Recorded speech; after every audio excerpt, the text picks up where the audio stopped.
아버지 하나님, 이 시간도 주님 앞에 나오고자 이 시간에 섰습니다. 우리 영께서 친히 주관하여 주시고 인도하여 주시고 축복하여 주시사 주 예수의 보혈의 역사가 오늘도 우리들의 예배 가운데 가득 채워진 아버지 놀라운 시간 되게 하여 주시옵소서.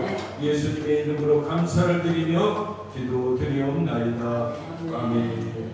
말씀에 앞서서 찬양으로 하나님 앞에 영광을 올려드리도록 하겠습니다. 이 시간에는 우리 김두보라 목사님 나오셔서 찬양으로 하나님 앞에 영광을 올려드리도록 하겠습니다. 박수로 맞이해 주시기 바랍니다.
직접 들으니까 아주 은혜가 배가. 우리 시간에는 이민환 전도사님 나오셔서 워십으로 하나님 앞에 영광을 올려드리도록 하겠습니다.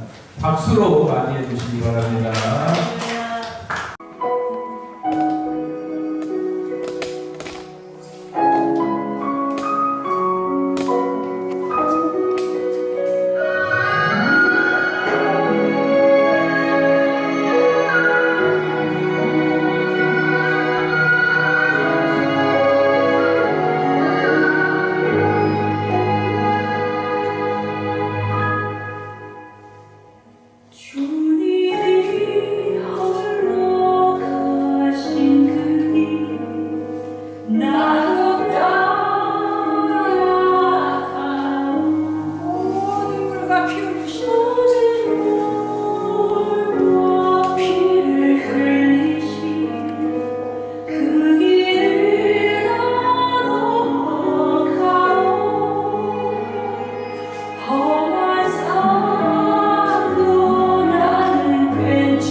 하나님, 예배로 영광을 돌릴 수 있도록 저희들을 또 이 시간에 다시 엎드리게 하시니 감사합니다. 말씀에 은혜 받기를 원합니다.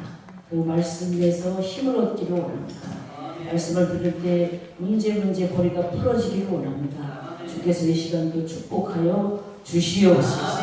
예수님의 이름으로 기도합니다. 아멘. 탈무드에서 보면 하나님이 천사들에게 지상에 내려가서 가장 소중한 것을 갖고 와라 이렇게 시켰더니 어떤 천사는 다이아몬드를 갖고 왔고 어떤 천사는 꽃을 갖고 왔고 그랬다고 해요. 근데 한 천사가 작은 병 하나를 액체가 담긴 병 하나를 갖고 왔는데 하나님께서 그게 뭐냐 물으셨더니 천사가 대답하기를 이거는 성도들의 눈물입니다. 눈물이 담긴 병을 갖고 왔습니다. 그렇게 말을 했다고 합니다. 하나님은 그 많은 것 중에 그 눈물병을 가장 소중히 여기셨다고 해요. 우리는 우리가 우는 그 눈물을 하나님은 가장 소중히 보시는 줄 믿습니다. 그럼 이 눈물이 왜 이렇게 귀하냐면 첫째로 눈물의 기도는 어떤 힘이 있을까? 눈물의 기도는 나의 문제를 해결해 줍니다. 이사야서 38장에 보면 이제 13번째 왕인 히스기야가 병들어 죽게 되었잖아요. 히스기야가 어떤 병에 걸리는지 우리는 잘 알 수 없지만 분명한 것은 죽을 수밖에 없는 자리에 있었다는 것. 그래서 이사야 선지자를 보내서 유언을 하라고 이렇게 말을 하는데 더 이상 살지 못한다. 더 이상 길은 없다. 저는 여러분 우리 살면서 더 이상 나에게 길은 없다. 이럴 때가 얼마나 많은지 몰라요. 저도 어제는 나에게 더 이상 길은 없는 것 같이 보였어요. 지금도 안 보여요. 더 이상 나는 길이 없다. 이렇게 볼 때가 많이 있습니다. 이런 상황 속에서 이제 히스기야는 어떤 선택을 했을까? 눈물로 하나님 앞에 기도했습니다. 저는 이 말씀을 준비하면서 말씀을 전하는 저나 모든 우리가 눈물로 기도해야겠다는 생각 속에서 이 말씀을 준비해갖고 왔습니다. 죽음을 선고받은 자가 무엇을 할 수 있겠어요? 눈물밖에 없어요. 더 이상 할 수가 없어요. 아무것도 할 수 없는 그런 상황에 완전히 모든 것이 이제 정지된 듯한 상황 속에서 그는 할 수 있는 게 눈물밖에 없었다. 사람마다 눈물을 흘리는데 기뻐서 흘리는 눈물이 있고 슬퍼서 흘리는 눈물이 있는데 우리는 귀한 값진 눈물을 하나님 앞에 흘려야 될 줄 압니다. 가장 귀한 눈물은 기도의 눈물이라는 거죠. 눈물의 기도. 하나님은 우리가 눈물로 기도할 때 가장 큰 눈물을 보시고 응답하시는 줄 믿습니다. 사랑하시는 우리 하나님 아버지께서 저와 여러분을 그토록 사랑하시는데 우리의 눈물을 외면하지 않으시고 우리 기도를 응답하실 줄 믿습니다. 두 번째는 눈물의 기도는 우리 가정의 문제를 해결해 주십니다. 누가복음 8장에 보면 죽어가는 자신의 딸 문제를 가지고 주님 앞에 나온 사람이 있어요. 회당장 야이로입니다. 누가복음 8장 41절에서 41절 보면 이에 회당장이 야이로 하는 사람을 가서 예수의 발 아래 엎드렸다.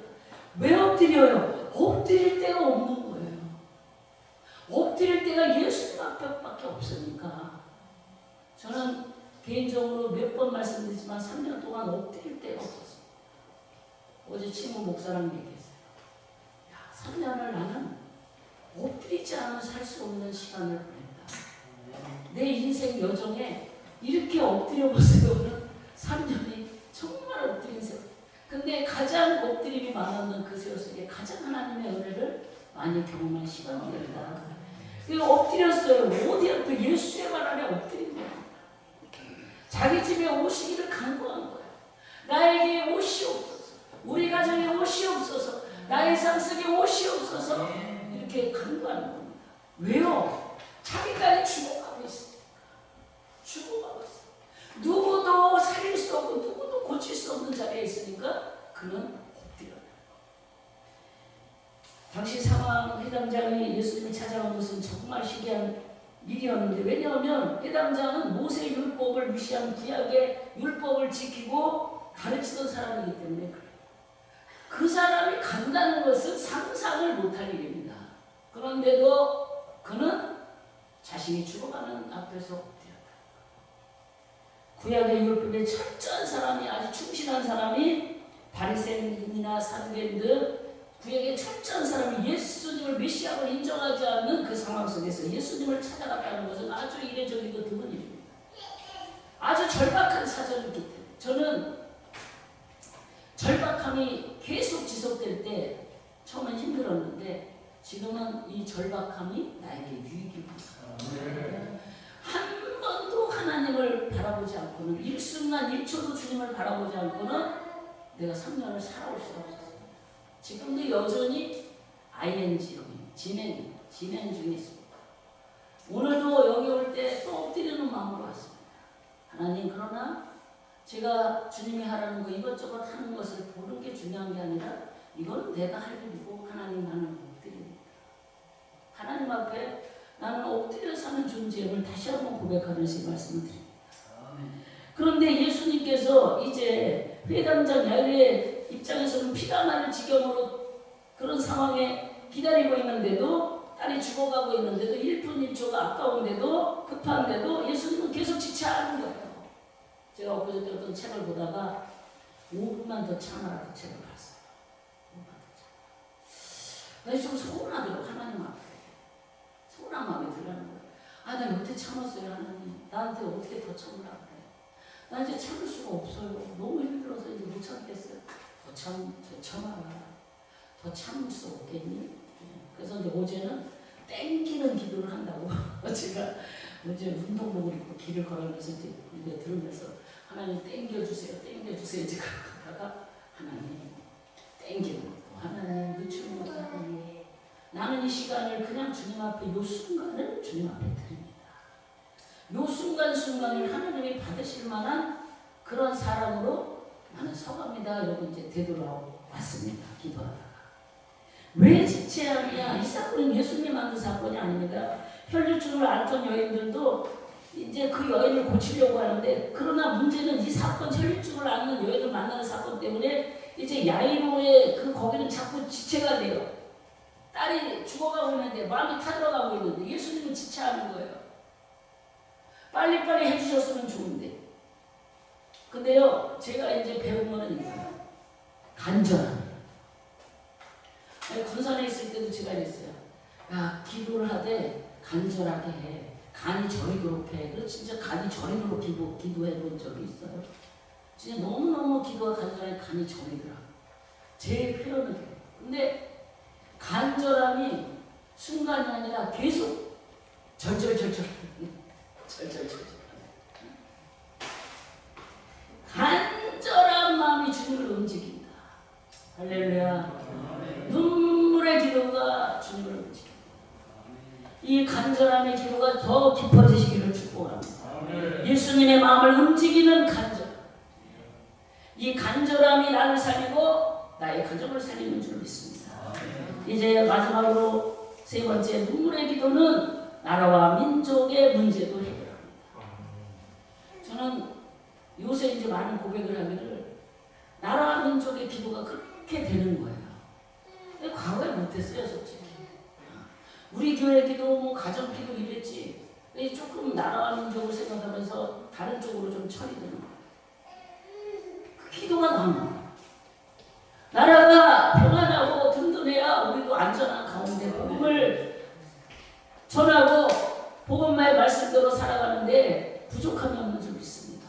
네, 나라와 민족을 위해서 우리 더 기도해야 되는 그런 상황에 우리가 더 놓여 있는데, 이 말씀을 통해서 봤을 때 사무엘상 7장을 보면 블레셋에게 빼앗겼던 법궤가 돌아오잖아요. 이런 일을 경험한 사무엘은 모든 백성을 어디로 가요? 미스바로 모여라. 미스바로. 그래서 우상을 버리고 하나님을 바로 섬기지 못한 죄를 회개하자. 그래서 백성들이 함께 나와서 금식하고 기도합니다. 저는 그 전에 금식을 밥 먹듯이 하니까 이 금식하기가 너무 힘든 거예요. 여러분들 다 그러잖아요. 금식하는 게 생활이었어요. 그러니까 지금 와서는 이제 몸이 많이 이제 여기저기 관리를 못한 부분들이. 그리고 지금은 또 왜 그때는 하나님이 또 그런 것도 잘 안 주셔. 금식할 때 좀 보충제를 주고 그러면 지금은 이 보충할 게 넘쳐나요. 캄보디아에서도 엄청 힘들었잖아요. 그래서 이제 한국에 와서 나 몸을 좀 관리하고 살도 좀 이게 좀 관리하고 그랬더니 어떤 성도님이 막 2, 30만 원어치를 갖다 놨어요 지금. 그래서 이제 그걸 먹어요. 단백질 뭐 먹는 콜라겐 뭐 이런 걸 갖다 놨어요. 이제 그거 먹는데 먹은 지 한 며칠 돼요. 근데 그걸 먹으면서 그때는 왜 금식할 때 좀 그런 것도 좀 주시지. 그냥 먹을 거 없는 상황에서 금식을 시키고 그러셨는데 내가 이제 어떤 분을 보면서 하나님께서 그렇게 하실 때가 있더라고요. 어떤 시기에 그렇게 그냥 기도만 시키고 먹지도 못하고 금식을 시킬 때 지금은 그냥 너무너무 풍성해갖고 살 빼냐고 또 이제 그냥 신경을 너무너무 그냥 넘쳐갖고 살고 캄보디아에서 기도하고 왔더니 바로 응답이 떨어져갖고 다이어트 그게 막 프로그램을 짜갖고 왔어요. 그런데 제가 그래도 감사한 것은 뭐냐, 그렇게 금식하고 기도를 했기 때문에 영성이 유지되고 그 금식과 기도로 모든 상황을 하나님께서 이제 만들어 가시고 지켜 가시고 인도하시길 믿습니다. 경험한 분이 나의 삶 속에 있음을 고백을 하는 거죠. 그 나라와 민족을 위해서 우리가 더 하자. 할렐루야. 정말 어디 얘기하기는 다 견해가 다르고 제 애기 다 달라요. 애기가 떨어지는 것 같아요. 죄송해요. 사무엘이 번제를 드릴 때 블레셋 사람이 아주 가까이 다가왔습니다. 이스라엘 사람들이 싸울 준비가 안 되었어요. 그러기에 그들의 기도는 간절했어요. 싸울 준비가 안 돼 있는 우리 상황에서 이 나라를 위해서 기도하지 않고는 안 됩니다. 저는 우리나라가 예를 들어서 전쟁이 일어나면 제 생각이에요. 제 생각. 많은 사람이 도망가. 안 싸워. 나 살려. 얼마나 나라를 위해서 우리가 기도해야 되는 절실함을 가져야 될까라고 요새 더 많이 생각합니다. 그래서 기도하는 자만이 승리하고 기도하는 자만이 해결되고 기도하는 나라만이 살고 할렐루야. 기도하는 교회가 살고 기도하는 가정이 살고 기도하는 개인이 승리할 줄 믿습니다. 그래서 예수님께서 누가복음 13장 34절에 예수님의 탄식이 나오잖아요. 예루살렘아 예루살렘아 선지자들을 죽이고 네게 파송된 자들을 불로 치는 자여 암탉이 제 새끼를 날개라 본 같이 내가 너희를 자녀를 모래한 일이 몇 번이나 그러나 너희는 원치 않았다면서 예루살렘이 무너질 것을 막 보십니다. 예수님이 몇 번의 눈물을 흘리셨잖아요. 죽은 나사로를 보면서 눈물을 흘리셨고 예루살렘이 무너질 것을 보면서 눈물을 흘리시고 여러 가지 눈물이 있는데 우리나라가 이 민족이 이제 이 시대적으로 반드시 쓰임받을 나라인데 기도를 더하는 그런 나라와 민족이 돼서 이 후세대가 믿음을 지켜가고 복음을 증거하는 더 든든한 나라로 세워지기 위해서 우리는 은혜가 회복되기 위해서 기도하자. 이제 말씀을 마칩니다. 지성을 대표하는 이현영 씨가 지성에서 영성으로 제가 몇 번 말씀드렸는데 그 서문이 이렇게 시작을 해요. 요즘 나는 70평생 한 번도 하지 않던 일들을 하고 삽니다. 세례를 받은 것과 시집을 낸 것이 그렇습니다. 나이 많이 먹은 사람들이 평소에 내지 않던 일을 하면 망령이 낫다고들 합니다. 그래서 이제 사람들을 나를 만나기만 하면 어쩌다 예수 믿게 됐느냐, 심지어 어떤 친구는 예수쟁이가 됐다면서 하고 내뱉듯이 비웃습니다. 이렇게 책 서문에 있어요. 근데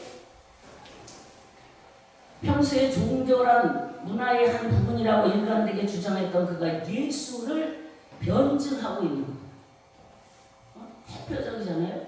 근데 그가 기독교를 선택한 것은 딸과 손자 이게 닥친 그런 어려운 시련이 계기가 된 것을 다 알잖아요. 그런데 하지만 더 중요한 게 있어요. 사랑하는 딸이 14년 목사님이잖아요. 딸이 14년 동안 수많은 고난의 불굴 속에서 믿음을 지켜오면서 이제 흔들림 없이 그는 아버지에게 복음을 전했어요. 이현영 씨 딸. 이민하죠? 목사님. 근데 이제 암으로 이제 가셨는데 그가 그 상황에서도 자기가 암이 걸리고 고통스러운 아들이 그 어려움을 닦아내서 그랬는데 그 딸이 그 그야말로 눈물의 계란으로 아버지 마음은 무슨 마음이냐면 바위잖아요. 근데 눈물의 계란으로 바위치기를 하는 거예요. 근데 아버지가 이렇게 글을 남겼습니다. 너희 편지를 나는 겨우다 읽었다. 여기저기 글이 눈물로 번져 있더라. 내가 웬일로 그렇게 많이 울었니? 너의 기도가 지성에서 영성으로의 높은 문지방을 넘게 했다. 딸의 눈물의 그 기도와 편지를 보고 아버지가 지성에서 영성으로 간 거예요. 지성에서 영성으로의 높은 문지방을 누가 넘게 했다. 사람의 마음을 움직이는 것도 눈물인데, 그잖아요? 하나님의 하물며 우리를 사랑하시는 그 아버지가 우리의 눈물을 보고 외면하시겠냐 이것이. 우리는 누구예요? 세례받았던 당시 딸에게 써보낸 편지 한 부분인데 눈물에는 이렇게 힘이 있습니다. 할렐루야. 성도의 눈에 눈물이 마르면, 목회자의 눈에 눈물이 마르기 시작하면 이제 목회자 마음속에 욕심이 가득하고 시기심과 이기심만 가득하고, 눈물이 메마르면 저는 이제 은혜는 끊어진다 이렇게. 내 눈에 눈물이 마르지 않기를 축복합니다. 주님은 예루살렘 딸들아 나를 위하여 울지 말고 너희와 너희 자녀를 위하여 울라. 할렐루야. 우리 웁시다. 저도 울고 우리 모든 여러분들도 울어서 하나님의 봉자를 움직이고 하나님 마음을 움직여서 우리의 모든 상황 속에 은혜의 담배가 내리도록 우는 자가 더 되기를 축복합니다. 좋으신 하나님 감사합니다. 더 울기를 원합니다. 그러나 잘 울어지지 않습니다. 울면서 주님 앞에 더 가까이 가고 싶은데 우리는 마음이 완악하고 교만하고 많은 것이 쌓여서 그 막이 너무 많아서 주님 앞에 간절한 눈물이, 상황이 몰아치고 문제가 곳곳에서 터져도 울지 못하는 그런 심령이 있다면 오늘 우리를 새롭게 하셔서 이제 더 울게 하시고 이제 더 울어서 하나님의 선하신 뜻을 이 땅에 이루어드리고 우리들의 삶 속의 문제의 고리고리도 다 풀어지는 은혜를 저희들에게 더 허락하여 주시옵소서. 그 은혜가 있게 하여 주시옵소서. 그 축복이 있게 하여 주시옵소서. 감사로 영광 돌렸고 예수님의 이름으로 기도 올렸사옵나이다.